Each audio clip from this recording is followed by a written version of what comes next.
जहां सर्दी, जुकाम, खांसी, बुखार, ये सारे न जाने क्या क्या होता है, ये मामले बढ़ जाते हैं। ऐसे में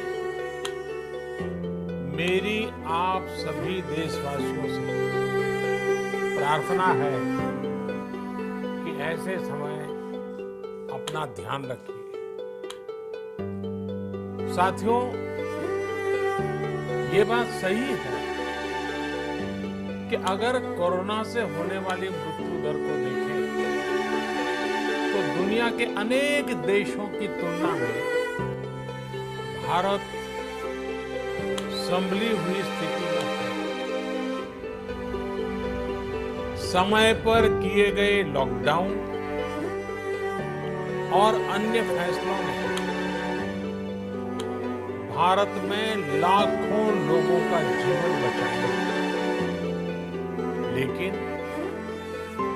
हम ये भी देख रहे हैं कि जब से देश में अनलॉक 1 हुआ है, व्यक्तिगत और सामाजिक व्यवहार में लापरवाही जरा बढ़ती ही चली गई। पहले हम मास्क को लेकर, 2 गज की दूरी को लेकर 20 सेकंड तक दिन में कई बार हाथ धोने को लेकर बहुत सतर्क थे, लेकिन आज जब हमें ज्यादा सतर्कता की जरूरत है तो लापरवाही बढ़ना बहुत ही चिंता का कारण है। साथियों, लॉकडाउन के दौरान बहुत गंभीरता से नियमों का पालन किया गया था। अब सरकारों को, स्थानीय निकाय की संस्थाओं को, देश के नागरिकों को फिर से उसी तरह की सतर्कता दिखाने की जरूरत है। विशेषकर कंटेनमेंट जोन्स, उस पर तो हमें बहुत ध्यान देना होगा। जो भी लोग नियमों का पालन नहीं कर रहे हैं, हमें उन्हें टोकना होगा, रोकना होगा और समझाना भी होगा। अभी आपने खबरों में देखा होगा, एक देश के प्रधानमंत्री पर 13,000 रुपये का जुर्माना इसलिए लग गया क्योंकि वो सार्वजनिक स्थल पर मास्क पहने बिना गए थे। भारत में भी स्थानीय प्रशासन को इसी चुस्ती से काम करना चाहिए। ये 130 करोड़ देशवासियों के जीवन की रक्षा करने का अभियान है। भारत में गांव का प्रधान हो या देश का प्रधानमंत्री, कोई भी नियमों से ऊपर नहीं है। साथियों, लॉकडाउन के दौरान देश की सर्वोच्च प्राथमिकता रही ऐसी स्थिति न आए कि किसी गरीब के घर में चूल्हा न जले।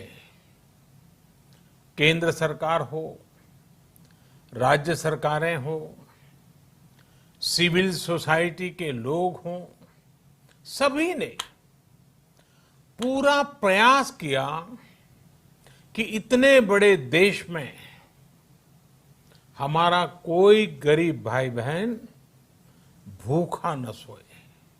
देश हो या व्यक्ति, समय पर फैसले लेने से, संवेदनशीलता से फैसले लेने से किसी भी संकट का मुकाबला करने की शक्ति अनेक गुना बढ़ जाती है। इसलिए लॉकडाउन होते ही सरकार प्रधानमंत्री गरीब कल्याण योजना लेकर आई। इस योजना के तहत गरीबों के लिए 2.25 लाख करोड़ रुपए का पैकेज दिया गया। साथियों, बीते 3 महीनों में 20 करोड़ गरीब परिवारों के जनधन खातों में सीधे 31,000 करोड़ रुपया जमा करवाए गए हैं। इस दौरान 9 करोड़ से अधिक किसानों के बैंक खातों में 18,000 करोड़ रुपए जमा हुए हैं। इसके साथ ही गांवों में श्रमिकों को रोजगार देने के लिए प्रधानमंत्री गरीब कल्याण रोजगार अभियान तेज गति से आरंभ कर दिया गया है। इस पर सरकार 50,000 करोड़ रुपए खर्च कर रही है। लेकिन साथियों, एक और बड़ी बात है जिसने दुनिया को भी हैरान किया है, आश्चर्य में डुबो दिया है।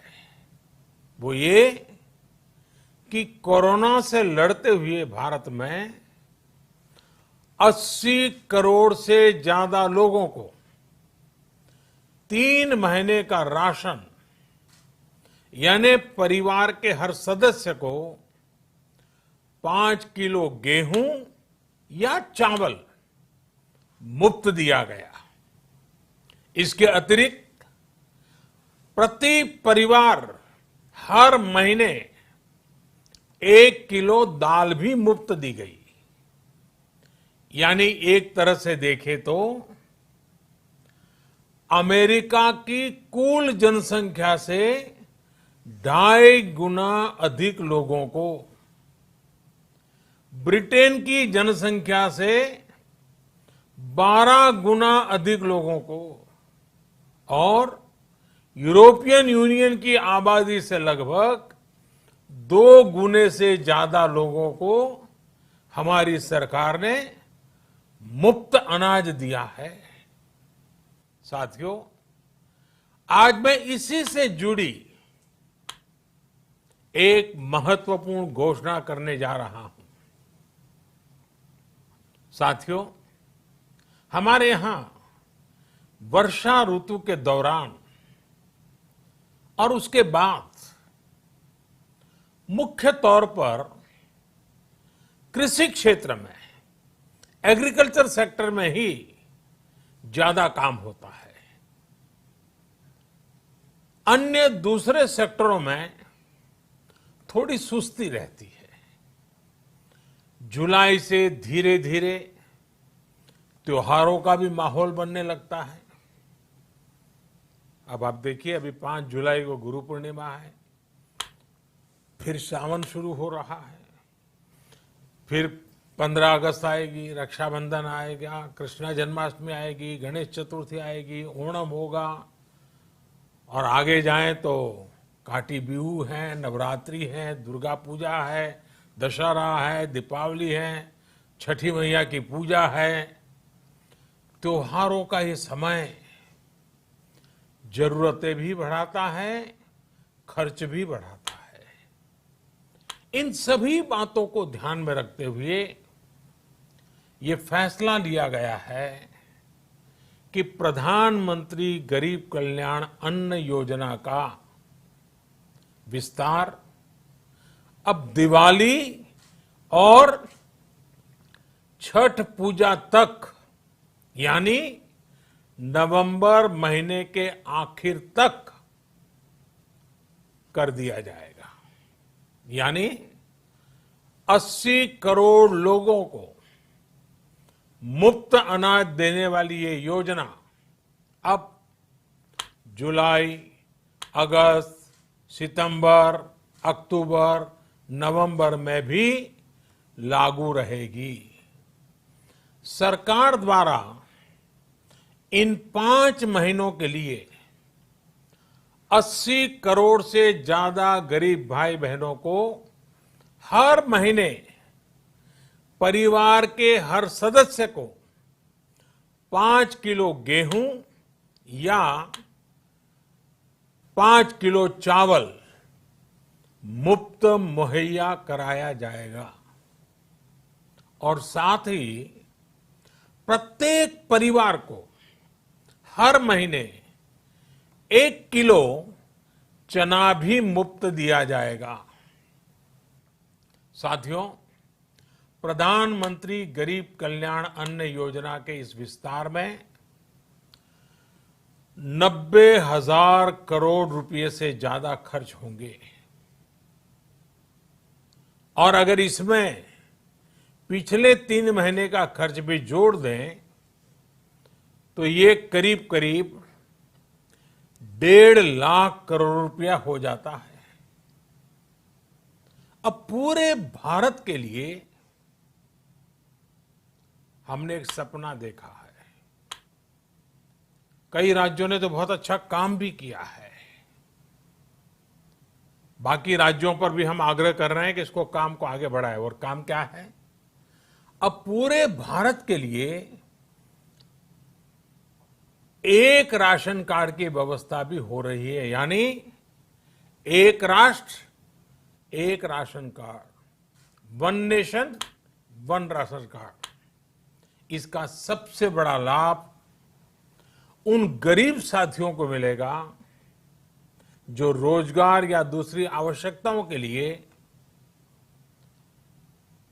अपना गांव छोड़ करके कहीं और जाते हैं, किसी और राज्य में जाते हैं। साथियों, आज गरीब को, जरूरतमंद को सरकार अगर मुफ्त अनाज दे पा रही है तो इसका श्रेय प्रमुख रूप से 2 वर्गों को जाता है। पहला, हमारे देश के मेहनती किसान, हमारे अन्नदाता, और दूसरा हमारे देश के ईमानदार टैक्स पेयर। आपका परिश्रम, आपका समर्पण ही जिसकी वजह से देश ये मदद कर पा रहा है। आपने देश का अन्न भंडार भरा है, इसलिए आज गरीब का, श्रमिक का चूल्हा जल रहा है। आपने ईमानदारी से टैक्स भरा है, अपना दायित्व निभाया है, इसलिए आज देश का गरीब इतने बड़े संकट से मुकाबला कर पा रहा है।